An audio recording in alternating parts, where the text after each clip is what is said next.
딥시크, 아직 그 단어를 기억하고 계신가요? 트렌드가 워낙 빠른 이 시장에서의 2달여의 시간은 이미 이슈를 관심사 밖으로 던져버리기에 충분한 시간이죠. 하지만 이 AI 시대의 개화기에 서서 시장의 미래를 예측하기 위한 인사이트로서 몇 번이고 다시 복귀해도 부족함이 없을 만큼 귀중한 이야기들이 있습니다.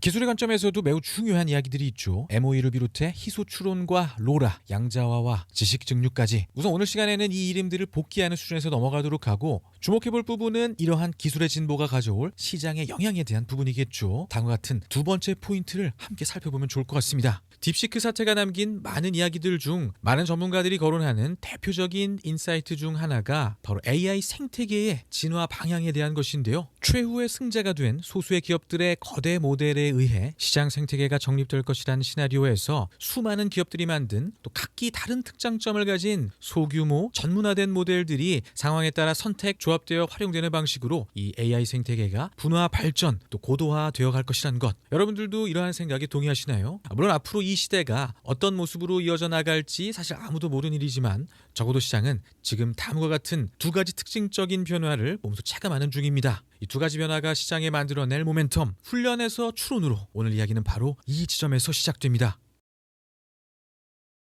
훈련에서 추론으로 무게 중심의 이동. 상당히 많은 관점이 있지만 AI 시장의 미래를 조망하기 위한 방법으로서 아마 가장 유의미한 관점은 AI 워크로드의 성격 변화와 그 워크로드를 처리해야 하는 AI 인프라의 변화, 이 두 가지 측면에서 우선적으로 캐치해낼 수 있는데요. 우선 이 세로축 워크로드의 변화를 주목해보면 좋을 것 같습니다. 모두가 아시는 것처럼 이 훈련의 워크로드는 우리가 사용하는 챗GPT와 같은 이 AI 서비스를 위한 영역이 아닌 이 AI 서비스를 위해 필요한 AI 모델을 만드는 영역이죠. 이 훈련의 워크로드는 상대적으로 표준화되고 정형화된 또 매우 큰 규모로 군집화된 특성을 갖습니다. 그러면서 사용자들이 즉각적인 대답을 요구하는 추론의 과정과는 다르게 상대적으로 즉각적인 결과를 도출할 필요도 없습니다. 바로 이러한 특성 때문에 GPU가 가진 이 배치의 지연 등과 같은 이 단점들이 희석되고 GPU는 그들이 가진 병렬 연산의 능력을 10분 발휘할 수 있게 되는데요. 결론적으로 CPU에 비해 압도적으로 빠른 연산이 가능하죠. 그리고 이 AI 시대는 자연스러운 선후관계에 의해 AI 서비스가 아닌 AI 모델부터 만들었던 상황. 같은 관점에서 당연히 추론이 아닌 훈련 시장에서부터 개화했기 때문에 기업들은 큰 고민 없이 GPU 중심의 인프라를 구축하면 되었던 상황. 하지만 이제 그 전제의 변화가 만들어질 시간입니다. 훈련에서 추론으로의 변화는 AI 워크로드들이 무수한 단절들로 개별화되고 동시에 다양한 규모와 형태로 다변화된다는 것을 의미합니다. 그야말로 GPU와는 상극인 성격의 형태로 AI 워크로드가 형성되어가는 시간,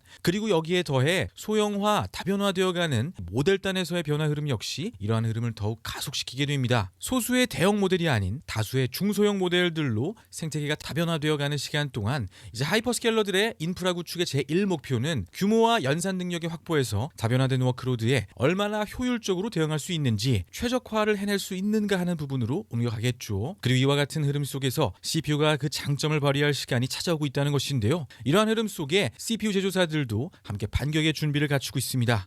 그리고 AMX는 바로 이러한 이야기들이 담긴 단어입니다.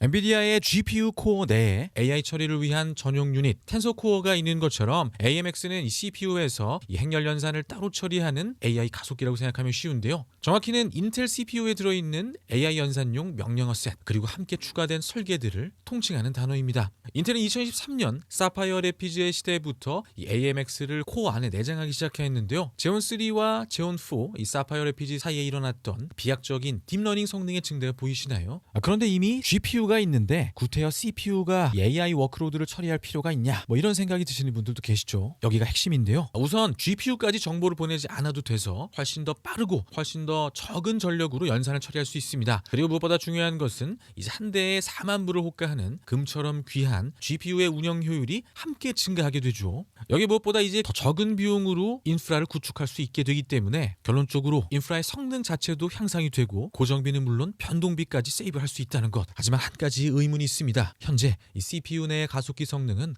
어느 정도가 될까요? 앞서 제온3와 제온4 사파이어 래피즈 사이에 보여줬던 이 딥러닝 성능의 증대에 대해 간략히 정리했었죠. 이 변화를 가져온 것이 앞서 설명한 AMX라는 것. 하지만 전략의 관점에서 복귀해야 할 몇 가지 포인트가 있습니다. 이런 AMX와 같은 전용 처리 유닛을 설계에 함께 넣게 되면 AI 워크로드를 제외한 일반 연산에서의 성능은 너무도 당연히 떨어질 수밖에 없다는 것인데요. 쓰라린 이야기지만 바로 여기에 지난 몇 년간 인텔이 겪었던 부진의 이 공정 문제와 함께 또 하나의 원인이 숨어 있죠. 공정 문제로 2년의 출시 연기를 겪은 인텔, 그러면서 재혼의 플랫폼 역시 그대로 멈춰버리게 된 지난 몇 년의 시간, AI 성능의 가장 핵심이 되는 공정과 클럭, 코어의 수가 모두 함께 묶여버렸던 것이죠. 반대로 AMX가 가세하면서 줄어든 코어 면적만큼 일반 워크로드의 성능 향상은 일정 부분 포기할 수밖에 없었던 인텔. 여기에 더해 아직 AI 시장의 워크로드가 훈련 영역에 머물러 있었던 탓에 AMX를 위시한 인텔의 빠르고 진취적이었던 AI 대응 전략은 기성 CPU 시장에서의 경쟁, 또 GPU와의 포지션 경쟁 모두에서 고스란히 페널티로 귀결되었었는데요. 하지만 추론 시장의 본격적인 개화와 맞물려 인텔 3로의 전환을 마친 인텔. 이 같은 배경 속에서 등장한 것이 제온 6입니다. 우선 AMX를 적용한 제온 4, 사파이어 래피즈가 인트 8 기준 350톱스 수준이었죠. 이어 등장한 에메랄드 래피즈는 동일 공정, 동일 플랫폼에서 제조한 사실상 마이너 업그레이드 모델이었던 탓에 소폭의 개선만이 가능했는데요. 하지만 제온 6 그래나이트 래피즈에서 공정 전환과 함께 플랫폼 역시 훨씬 더 거대한 버치 스티림으로의 진화를 통해 코어의 수가 무려 128개로 훌쩍 늘어났습니다. 이 비약적인 코어 개수의 증대와 함께 IPC 향상, 클럭 속도의 향상치를 고려해 성능을 추정해보면 인트 8 기준 그래놀 래피즈는 800톱스 수준에 근접할 것으로 예상되죠. 물론 여전히 이 수치 역시 A100에 못 미치는 수치지만 지금 우리는 AI 가속기의 성능을 이야기하고 있는 것이 아니라 별도의 AI 가속기 없이 그냥 CPU만으로 낼 수 있는 AI 연산 성능을 이야기하고 있다는 것. 수없이 다양한 크기와 형태로 나눠진 또 수많은 조각으로 분절된 이 추론의 워크로드를 처리하기 위해 기업들은 그들의 인프라에 CPU의 비중을 높여야 하는 분명한 이유가 만들어지고 있다는 것. 안정을 되찾은 인텔의 컨슈머 부문, 그리고 추론의 시대와 함께 다소간의 상승 모멘텀을 향유하게 될 데이터 센터 부문. 하지만 여기까지의 이야기들보다 인텔의 미래에 훨씬 더 중요한 이야기들이 남아 있습니다. 이 18옹스트롬 공정이 시험 칩의 부팅에 성공한 게 작년 중순, 그리고 당시 인텔이 밝혔던 테이프아웃 시점이 올해 상반기입니다. 올해 등장할 팬서레이크와 클리어워터 포레스트 역시 당시 부팅에 성공하면서 18옹스트롬 공정에 대한 기대감을 높였는데요. 그 이후 펼쳐진 내용들을 팔로우해보면 좋을 것 같습니다. 우선 표준 셀 밀도의 경우 삼성 파운드리의 2나노 공정과 TSMC 2나노 공정의 중간 정도의 수치가 예상되고 있는데요. 아울러 최근 ISSCC 2025에서는 SRAM 셀 크기 밀도에 대한 정보들도 나왔습니다. 역시 경쟁사 2나노 공정이 약간 못 미치는 모습. 이 내용들을 근거로 곧바로 우열을 이야기하는 분석들도 꽤 많이 보이는 것 같은데요. 하지만 기본적으로 이 밀도의 경우 PPA, 이 공정력을 나타내는 세 알파벳 중 하나에 불과하죠. 그리고 잘 아시는 것처럼 이 세 알파벳 사이의 관계는 마치 게임의 스탯 배분과 같은 반비례 관계라는 것. TSMC의 경우 운영 전략의 핵심이 되는 메인 고객사 애플의 특성상 밀도가 기본 공정 설계의 메인 포인트가 되죠. 따라서 SRAM 스케일링이 매우 중요하고 인텔의 경우 데이터 센터 시장 공략에 우선 선 집중하고 동시에 파운드리로서 외부 수주를 따내는 선택과 집중 속에 최근에는 고성능 셀을 중심으로 파운드리를 운영합니다. 따라서 SRAM이나 로직 밀도에 너무 치중하는 것보다는 밀도를 적당한 선에서 유지하고 파워와 퍼포먼스 쪽으로 더 많은 할애를 해야 하는 상황. 따라서 이 두 기업 공정의 SRAM 밀도만으로 공정 우위를 단순 비교해선 곤란하겠죠. 그래서 나머지 두 알파벳은 어떻게 되느냐? 이것과 관련해서는 SRAM 크기나 로직 밀도와 같은 정확한 수치를 내긴 어렵겠지만 각사의 공식 발표 수치들을 곱해 추정해 볼 수는 있을 것 같은데요. 그러면 다음과 같은 모습이 그려집니다. 비슷한 전력 소모, 하지만 퍼포먼스는 인텔이 앞서는 모습. 정리해보면 밀도는 TSMC N2 공정이 우세, 퍼포먼스는 인텔 18옹스트롬이 우세, 파워는 서로 비슷한 수준이라는 것이죠. 결론적으로 이 두 공정이 다소간의 우열은 있을 수 있겠으나 적어도 동일 세대 공정으로 평가할 수 있다는 그 정도의 추정은 충분히 가능하겠는데요. 하지만 여전히 고민스러운 부분이 있습니다. 이 파운드리 시장을 오래 지켜본 분들이라면 이 숫자들보다 훨씬 더 중요한 것이 있죠. 그래서 이 공정을 사용해줄 팹리스 기업이 있냐는 것.